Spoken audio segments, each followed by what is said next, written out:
Hi everyone, Georgette Forney here from Anglicans for Life. I'm sharing this brief video to help walk through the steps that you'll need to take to participate in the world's largest baby shower. So first, most important, make sure you have the rector's approval to do this. And then once you have that, pick a date to have the donations collected anytime from April 1st to May 31st, 2023. So that's the first step. The second step is to contact your local pregnancy center. Now, many of you have partnerships with your pregnancy center, so it's easy just to reach out to them and find out what they need. Maybe they already have way too many diapers, so they don't want you to be soliciting diapers. So find out what they need. If you don't have a relationship with the Pregnancy Resource Center, we recommend that you do a search online for pregnancy resource centers and find out find out what's available in your community. If the distance is too great to make the donation to them, you can also look for maternity homes.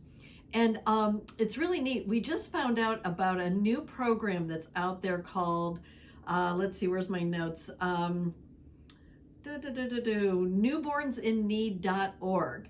And they also collect material and resources for babies.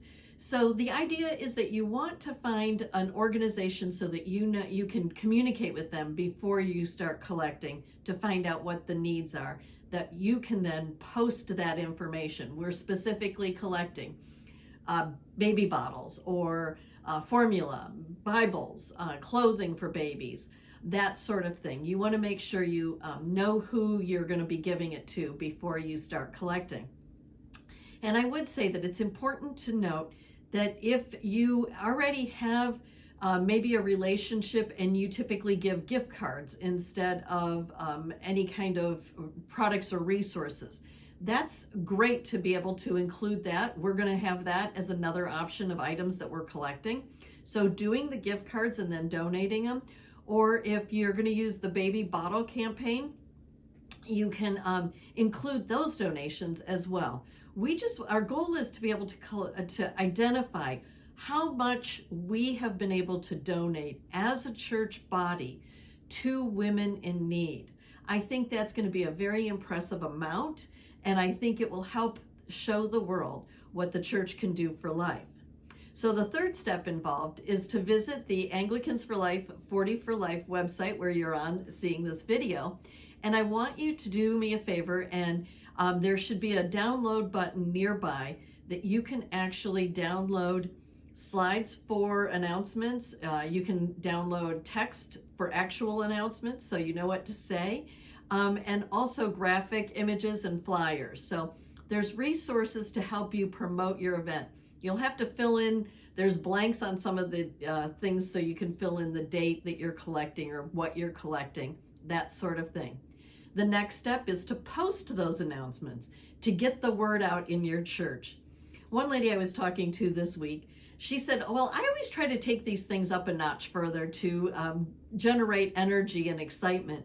So she was going to actually be making baby cookies made in the shape of a baby bottle that will be handed out along with the baby bottles that she's giving out to collect donations. The next step involved is to set up a bassinet, a playpen, or a crib, something that's large and can handle the donations going into it. And then once everything is collected, we ask that you take some pictures and write down a list of all the items that you collected. If you collected 10 packs of diapers and you collected 4 packages of baby bottles, or binkies, we gave away 25 binkies, or whatever is you're giving, we want that list because that's what we want to be able to bring together and add up and share as a whole.